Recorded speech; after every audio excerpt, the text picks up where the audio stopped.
उससे पहले अध्यक्ष था। इनके कार्यकाल में जो वॉलंटियर्स मेहनत कर रहे हैं, मैं और आप जब जितने भी लोग यहाँ उपस्थित हैं, इस भोले बाबा के दरबार को आपने सजाया है, मैं भोले बाबा की चरणों में वंदना करता हूँ। आप सबके घर में असीम खुशियाँ आपको प्राप्त हो।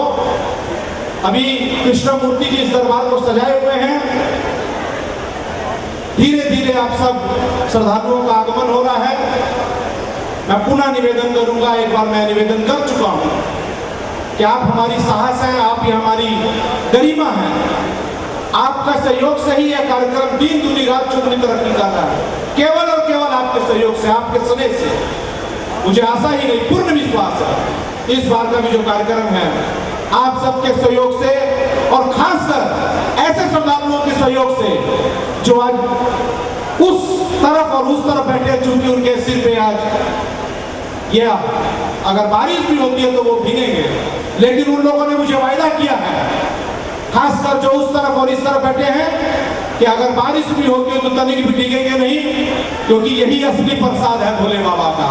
अगर मेरी बात से सहमत हो तो उस तरफ के लोग तालियां बजा के स्वागत करेंगे। किसका? इन श्रद्धालुओं का। और अगर अभी संख्या कम है, चूंकि इधर बैठे हैं, तो आप सब भी अगर मेरी बात से सहमत हो तो एक बार जोरदार तालियां बजनी चाहिए। और आप सब जो यहाँ पर गरिमामय उपस्थिति में हैं, अगर ऐसे श्रद्धालुओं के लिए आपको भी ताली बजानी चाहिए तो मेरे साथ एक बार जोरदार तालियां। यह संगम है मित्रों, भोले बाबा के दरबार में सब प्रकार के उसके शिष्य रहते थे। तो यही हमारी गरिमा है, यही हमारी संस्कार है और यही हमारी परीक्षा है। आप सबका इसी प्रकार से सहयोग आशीर्वाद मिला तो मैंने वादा किया कि अगली बार इस गुरुद्वारा मैदान का एक भी कोना खाली नहीं रहेगा, इसे पूरा हम ढकने का प्रयास करेंगे। हमने इस कार्यक्रम की शुरुआत की और इस बार की वह द्वितीय वर्ष के रूप में हम आपके क्षेत्र के समाजसेवी, उद्योगपति में उनको नहीं कहूंगा, क्योंकि ये संस्था के जो कमेटी ने निर्णय लिया था स्क्रीनिंग करने के बाद कई लोगों का उसमें नाम आया था मित्रों, लेकिन आर.के. अग्रवाल आप जानते हैं, कुष्ठ रोगियों के लिए, कुष्ठ भाइयों के लिए विशेषकर उन्होंने काम किया। 3 दिन कॉलोनियों का उन्होंने निर्माण किया। पैसा तो बहुत कमाता है, जिस प्रकार से हमारे पूर्व के वक्ताओं ने कहा, लेकिन दिल किसी किसी के पास होता है ऐसे लोगों के लिए काम करने का। तो यह स्क्रीनिंग कमेटी ने निर्णय लिया कि आपके क्षेत्र के समाज सेवी को सम्मान देने का और एक कारण है कि यह सम्मान उनको देने के साथ साथ ऐसे तमाम लोगों को भी यह एहसास होना चाहिए कि जो काम करेगा उसे हर हर महादेव सेवा संघ और भोले बाबा के दरबार में क्या मिलेगा? सम्मान मिलेगा। तो मित्रों, दूसरे लोगों को प्रेरणा मिलनी चाहिए। कुछ ही समय में हम इस मंच पे पवन सिंह और उनके 26 सदस्यीय टीम है, उनके साथ 2 महिला कलाकार हैं, ख्याति प्राप्त कलाकार, वो आपको भाव विभोर करेंगे, आपको भक्तिमय गीतों से आह्लादित करेंगे। आप सबका स्नेह और इस कार्यक्रम की गरिमा आप बना के रखेंगे, ऐसा पूर्ण मुझे विश्वास है। मैं पुनः यह मंच कृष्ण मूर्ति जी को देता हूं, हमारे स्थानीय कलाकार हैं। तो कृष्ण मूर्ति जी के लिए भी जो ये परंपरा हर हर महादेव सेवा संघ का कोई भी कार्यक्रम भजन का होता है इस सावन महीने के अंतिम सोमवारी में, तो इस कार्यक्रम की शुरुआत करते हैं कृष्ण मूर्ति जी। मैं चाहूंगा एक बार जोरदार ताली से उनका हौसला अफजाई करेंगे। निःशुल्क यह मैदान मिला, निःशुल्क गुरुद्वारा कमेटी के लोगों ने इस कार्यक्रम के लिए बोला है कि हम निःशुल्क देंगे, कोई शुल्क नहीं लेते हैं। वो कृष्णा मूर्ति जी कार्यक्रम करते हैं, कोई शुल्क भी नहीं लेते हैं मित्रों। तो यह भोले बाबा की कृपा है। मैं एक बात और, मैं मंच पे जिस काम के लिए चढ़ा था मैं भूल रहा था, इस मंच को हमेशा संचालन करने के लिए हमारे छोटे भाई मुकेश पाठक, आप सब नाम जानते होंगे, तमाम ऑर्केस्ट्रा का संचालन वो करते थे, गाना भी गाते थे, व्यंग्य कलाकार भी थे।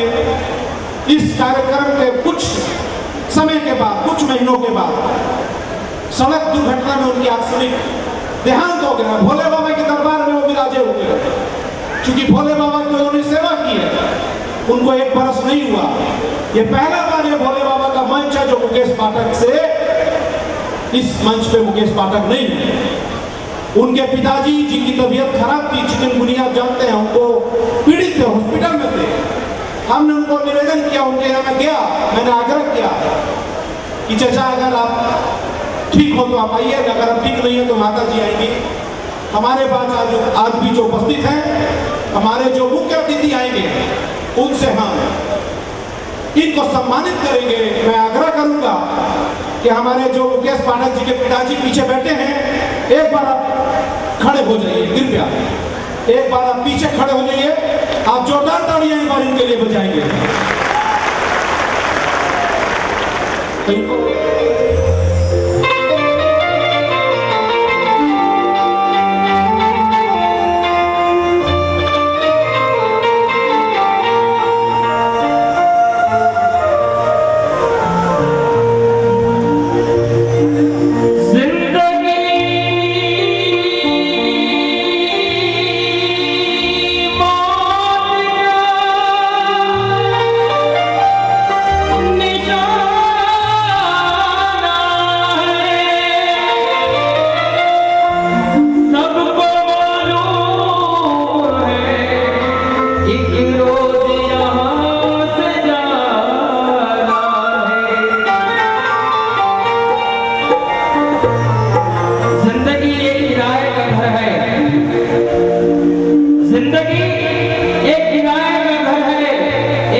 निकलना पड़ेगा। बोल बम बोल बम बोल बम बोल बम बोल बम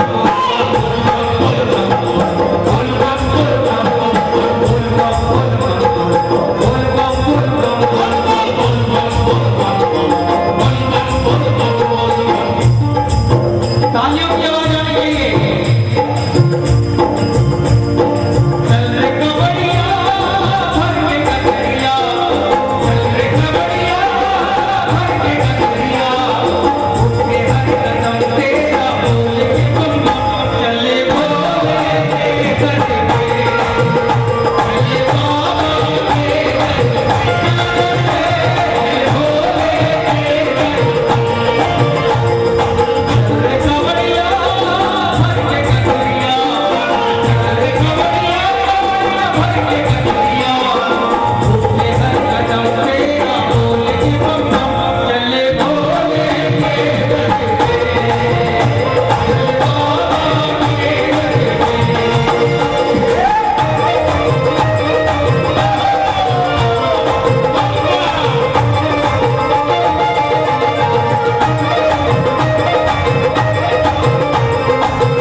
के भैया जो गंगा